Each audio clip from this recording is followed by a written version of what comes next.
Horror कहानियां थी। आउजा board भूतिया गेम। आज न्यू ईयर की रात है। सब लोग नए साल की पार्टी एंजॉय कर रहे हैं, पर अंजलि के पैर में फ्रैक्चर होने की वजह से वो कहीं बाहर नहीं जा पाई। इसी उदास मन के साथ अंजलि सोने जाने ही वाली होती है कि उसके घर की डोरबेल बजती है। रिया, अनीशा, अनुभव, अनुष्का, तुम सब यहाँ? तुम तो घूमने जा रहे थे ना? हाँ, जाने वाले थे, पर अब प्लान में थोड़ा चेंज है। अब तू अपना पैर तोड़कर घर में बैठी है और हम लोग बाहर घूमने जाए। भला ऐसा हो सकता है क्या? इसलिए हम सब तेरे घर ही आ गए। सब साथ मिलकर न्यू ईयर सेलिब्रेट करेंगे यार। सब दोस्त अंजलि के कमरे में जाते हैं और खाने, म्यूजिक और ढेर सारी बातों के साथ पार्टी एंजॉय करने लगते हैं। यार, अब मैं बोर हो गई हूँ और पार्टी भी। क्यों ना पार्टी को थोड़ा इंटरेस्टिंग किया जाए। आउजा गेम खेलते हैं ना? आउजा? आउजा क्या? ये कौन सा गेम है? आउजा बोर्ड। इस गेम के जरिए हम सीधा आत्माओं से कांटेक्ट कर सकते हैं। साउंड्स इंटरेस्टिंग, खेलते हैं।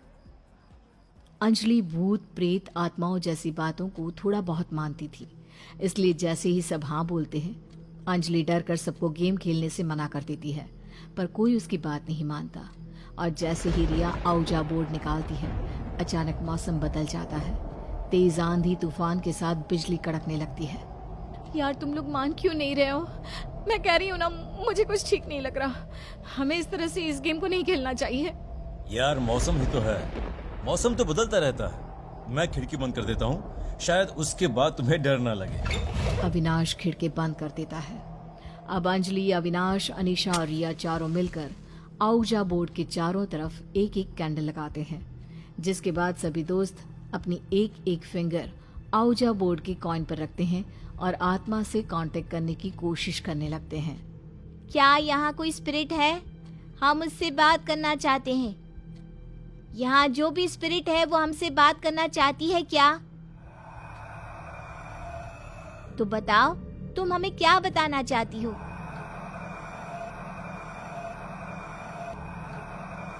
ये तो बोल रही है कि हम सबकी लाइफ में कुछ बदलाव आने वाला है।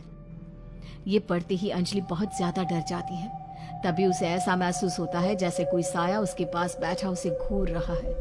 अब अंजलि अपने ऊपर और काबू नहीं कर पाती और वो जोर से बोलती है, तुम सब पागल हो गए हो? बंद करो इस गेम को, मुझे और ये गेम नहीं खेलना।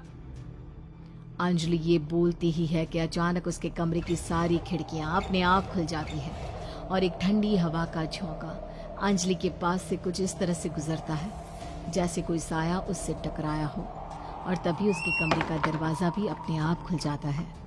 अब सभी दोस्त थोड़ा डर जाते हैं। तभी उनकी नजर दरवाजे पर खड़े आदमी पर पड़ती है। अरे बच्चों, अब तक तुम्हारी पार्टी खत्म नहीं हुई क्या? अरे सुबह होने को है, सो जाओ अब। अरे रात से सुबह हो गई और हमें पता भी नहीं चला। अंजलि के पिता वहां से चले जाते हैं और अंजलि के बार बार कहने पर भी अब रिया भी गुड बाय बोलकर गेम बंद कर देती है। अब इसी तरह से समय बीतता है। अंजलि का पैर पूरी तरह से ठीक हो जाता है, जिसके बाद वो सब एक बार फिर मिलने का और रिया का सरप्राइज बर्थडे सेलिब्रेट करने का प्लान बनाते हैं। और उसी शाम सब दोस्त रिया के घर पहुंच जाते हैं। रिया अपने दोस्तों को देखकर बहुत खुश होती है और वो सभी कमरे में बैठकर आपस में बातें करने लगते हैं। इसके बाद एक बार फिर रिया आउजा बोर्ड निकालकर अपने दोस्तों से कहती है, दोस्तों, उस दिन हमारी गेम अधूरी रह गई थी ना? क्यों ना उसे आज पूरा किया जाए? Not a bad idea. तुम सब ये कैसी बातें कर रहे हो? भूल गए उस रात क्या हुआ था? यार अंजलि, तू सच में कितनी डरपोक है। क्या हुआ था उस रात? सब कुछ तो नॉर्मल था, बस तेरी वजह से हमारी गेम अधूरी रह गई थी। डोंट वरी अंजलि, कुछ नहीं होगा। हम सब है ना साथ में। अरे पर यार, अरे यार, तुम सब इसकी मत सुनो, ये बहुत ज्यादा डरपोक है। रिया, तू जल्दी से आउजा बोर्ड निकाल, हम अपनी गेम शुरू करते हैं। इस बार भी अंजलि की कोई एक नहीं सुनता और पिछली बार की तरह रिया आउजा बोर्ड निकालकर फिर से उस बोर्ड के चारों तरफ राउंड लगाती है। अब सभी दोस्त कमरे की लाइट्स ऑफ कर लेते हैं और एक साथ बैठकर आत्मा से कांटेक्ट करने की कोशिश करने लगते हैं। क्या यहाँ कोई है जो हमसे बात करना चाहता है? तो बताओ, क्या बताना चाहती हो? रिया के ये सवाल करते ही तेज हवाएं चलने लगती है और अचानक कमरे का तापमान गिर जाता है। वहां इतनी ज्यादा ठंड हो जाती है कि उन चारों के दांत कटकटाने लगते हैं। देखते ही देखते वहां रखी सारी मोमबत्तियां भी बुझ जाती हैं, पर निडर रिया गेम को बंद नहीं करती। और कुछ देर बाद अंजलि, अविनाश और रिया देखते हैं कि अनीशा दर्द में चिल्ला रही है। मेरा हाथ छोड़ो, मुझे दर्द हो रहा है। रिया, यहाँ कोई बुरी शक्ति है जिसने मेरे दोनों हाथ कस के पकड़ लिए। मैं इस कॉइन पर से अपना हाथ नहीं हटा पा रही हूँ। अनीशा अनीशा सही बोल रही है रिया। मैं भी चाहकर इस कॉइन पर से अपना हाथ नहीं हटा पा रहा। और कमरे का टेम्परेचर इतना ज्यादा ठंडा हो चुका है कि अविनाश अचानक बोलते बोलते चुप हो जाता है। काफी कोशिश करने पर भी वो नहीं बोल पाता। तभी अंजलि की नजर रिया के पास पड़ती है, जहां उसे एक साया बैठा उसे ही घूर रहा है, ऐसा महसूस होता है।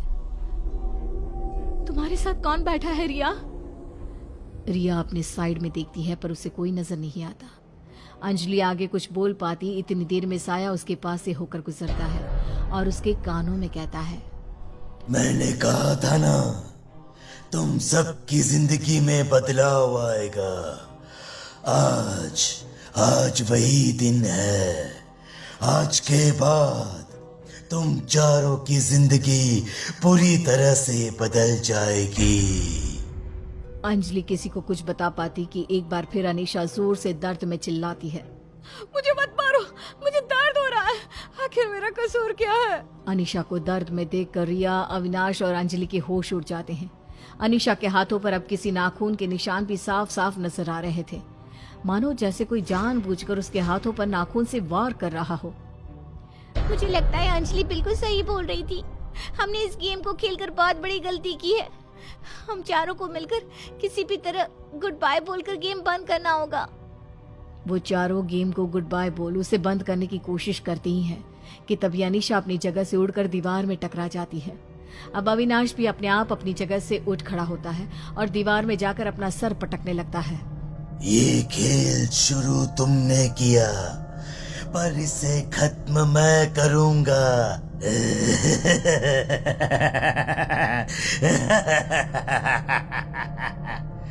और जब तक मेरी गेम पूरी नहीं हो जाती, तब तक तुम में से कोई ना तो गुड बाय बोलेगा और ना ही यहाँ से कहीं जाएगा, समझे?